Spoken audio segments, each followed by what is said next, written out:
Hello, this is Javier Pena. Hi, I'm Steve Murphy. Thank you for watching Film News.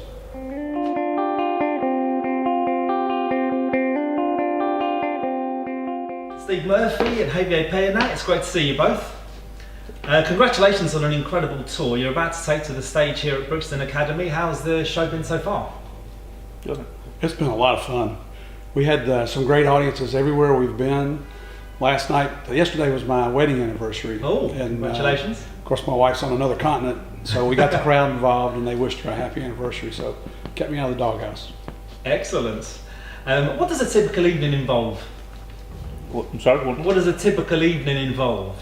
We tell the real story of Pablo Escobar, basically the rise and fall, how he got all his riches, then his trafficking, then all the money, and then of course we talk about all the violence he committed. So we tell the real story.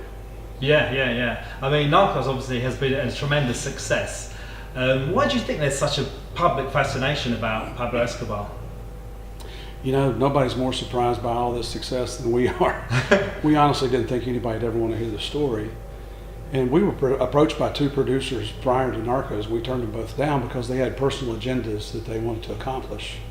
And actually, when Eric Newman called us the first time, we turned him down on the phone.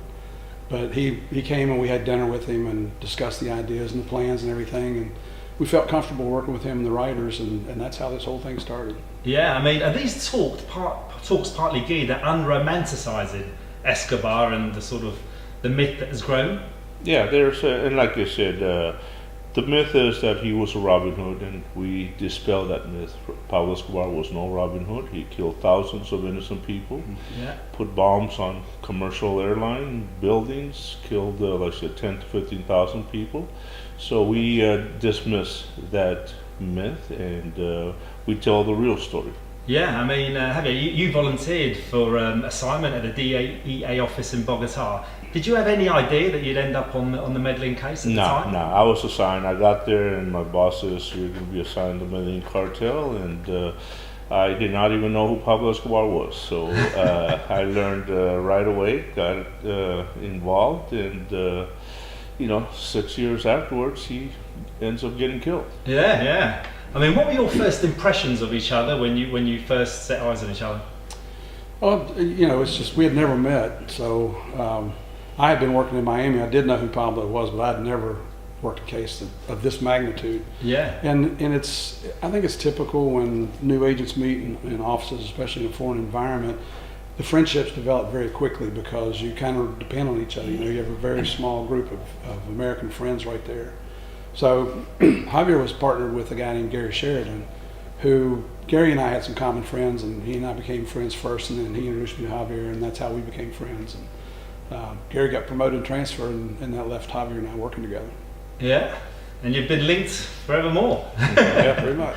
I mean, Escobar obviously had good friends of yours killed, but did you ever sort of feel that you could be next? Well, our biggest fear, and we talk about it, is like you said, the unexpected. The car bombs, the sicarios, people you do not realize, and that's the way a lot of people got killed by the unexpected people. That sicarios would come up, the car bombs. So it was always something that you knew something could happen, and so you just gotta do it. Yeah. What were the scariest moments yourselves? Go ahead. For me, we would fly in on the Huey gunships with the Colombian National Police, and every one of those helicopters had bullet holes in it, every single one. And when you're coming into a landing zone and people are shooting at you, that's pretty scary. It certainly is. I mean, how did you find the strength to continue in those moments? Did you ever feel like, get me out of the case? Yeah, a lot of times. I mean, personally, sometimes we would just say, we just hope he surrenders. Everybody go home, no more people get killed, but then you'd see your friends get killed, and it sort of reinvigorates you to stay there and fight the fight. Yeah. I mean, along this tour, what are the hardest questions that you've had put to you? Well, we try not to shy away from any questions. So I mean, we get a lot of stupid questions. You know, did we snort all the cocaine we seized? Did we steal the money that was found? You know, things like that. And I think that's just a wasted question. 'Cause, I mean, we're not like that. We've always been the good guys, and we'll always be the good guys. There was one great question that always sticks out, and we had never heard it. It was yesterday, where it says, "I am basically, this is Pablo Escobar. What has changed since my demise?" Now that's a very good question, you know. So we answered it, and basically, you know, there's still dope available, right, on the streets to buy. So, but it was just the imagination of this person was great.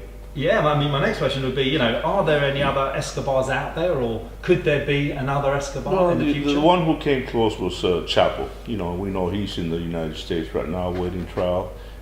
He had a big empire, but not compared to. I think Pablo Escobar was bigger than Chapo. It was two different fights. Escobar's fight was on not wanting to get extradited to the United States, and Chapo's empire is built on intimidation, on violence and corruption, trying to pay off people, and if you don't do what they do, they'll show you the bodies that hang on bridges, the heads, they'll roll them, you know, in dance floors. So his is more on violence and intimidation and corruption. And there will always be another Pablo Escobar. There's so many evil people in the world. There's so much greed. There's so much violence. You know, people like us, you know, we're the sheep that the wolves take advantage of. And we look at the police officers as the sheepdogs that try to protect the sheep. But there are so many wolves out there, and there's so much money to be made. It's so easy to do it. If you have that ability to not have any guilt feelings and remorse, they become very wealthy. But one of the things that concerns us is that young people think this is a glamorous lifestyle. What you got to keep in mind is when you get in this lifestyle, you don't just quit one day. There's only one way you quit, and that's death. So we want the public to know the truth, what really goes on out there, not what you see in these glamorized movies. Yeah, I mean, how has drug enforcement changed? The operations changed from back in your day to modern day? Well, back in the old days, I mean, you were only going after one guy, you know, basically, you know, one big person. Now, our strategy is you go after everybody in the organization, from bottom to top to bottom. It could be the guy who's just buying the ad fuel for an airplane. He's involved, you know, for the traffickers. It could be the guy who's opening up accounts to launder. He's involved. So it's basically the strategy is you try to wipe out the whole organization. What was your luckiest break along the way to Escobar's sort of demise? You know, I mean, we hate to give this group credit for anything, but the group Los Pepis, they're as bad as Pablo Escobar. They're just a group of murderous vigilantes. You know, they were killing masses of people just like Pablo was. But what they did is they used Escobar's tactics against him. And that's one of the things we talk about in the show. I don't know if I'd call that a lucky break, but it's more that they had a lot to do with bringing the end to Pablo Escobar and his entire organization. Yeah. I mean, how involved were you in the actual production of Narcos, the series? Well, they hired us as consultants, and we told them the real story, what actually happened while we were down there, and obviously we've seen the series, and then they did whatever they wanted to do. Are you happy with the way that you were both portrayed? Yeah, I mean, we are. I mean, it's show business. You know, there's a lot of artistic licenses in there, but the chronology of the Narcos series is accurate, and there are some things they got right, a lot of things they did not. But you know what? People like the series. It has a big following. Yeah, absolutely. And that's why we talk about the real truth. I mean, what would you both give it out of 10 for the whole series? 11. Oh, very good. And yourself? Yeah, 10, 9, 10. Yeah, I mean, it's good. It's good. Very good then. It's like I said, it's not an accurate depiction. I mean, we all know that, you know. I mean, but it's got to sell. People got to see it. It is a really good action series. You know, it keeps your attention. Absolutely, it does. Yeah, incredible. And I suppose that's why everybody is rolling down to the shows. I mean, you're playing like rock and roll stars, Brixton Academy. Every time I come here, we're seeing guitars, drums on the stage. And do you ever get intimidated yourselves with the audiences that you're getting? No, I don't think so. We're used to it. I mean, you see them, and like I said, we know the story. So when you know the story, you're comfortable out there. And it's the truth. It's easy to tell the truth. Yeah. Last year we were lucky enough to go to Australia and speak at the Sydney Opera House, and we sold out the Sydney Opera House. No, incredible. That's been our largest crowd so far. No, amazing. I mean, it's such an important story to tell, but what do you think that we should learn from it? I think the lesson learned here, and we've had a lot of discussions about this, excuse me, is that we as a world cannot arrest our way out of the drug problem. We cannot put enough people in jail to get rid of the drug problem because it's just become so rampant, so widespread. We come from a country that has the reputation of being the biggest consumer of illegal narcotics in the entire world. So you still need that law enforcement arm because there are people that will take advantage of us, of all of us. But maybe we should do a better job at educating, especially young people. I'm a big proponent of self-acceptance of responsibility for your actions.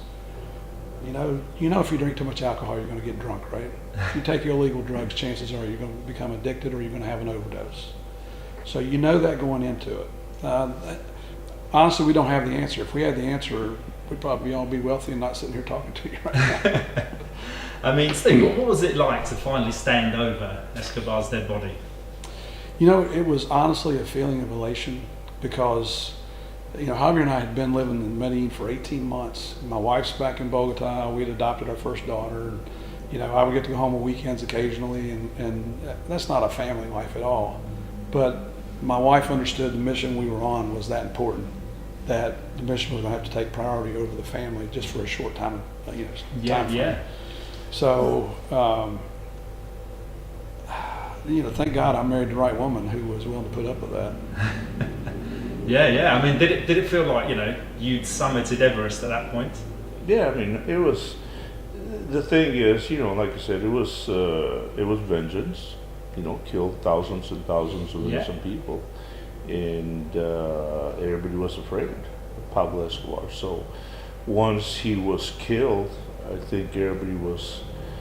It's a sigh of relief. It's a sigh of, all right, I can go out into the streets. I can go and do my weekends, and I don't have to worry about a car bomb or an assassin coming up. So, and like I said, a lot of good, innocent people were killed. So, it was revenge.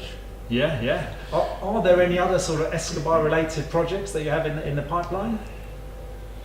We're writing a book now that'll come out early next year. We don't even know what the title is yet, but we have a publisher. St. Martin's Press is our publisher. We're negotiating for potential new television series in the United States, multi-episode series that would address the heroin, opioid, and fentanyl issues that we're facing in North America. We've teamed up with a group called The Lost Clipper we're investigating an 80-year-old cold case file that involves the murder of 15 Americans by the Japanese back in 1938. What else? Oh, wait.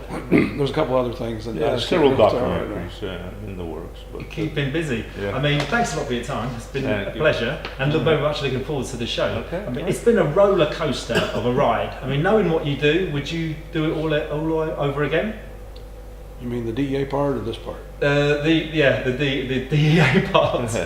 You know what? It's a young man's game or a young person's game. I mean, at this age, not at this age, but back in the day. Of course, we do it again. It was a great job, and learned a lot, saw a lot, and it's something that nobody can take that away from you.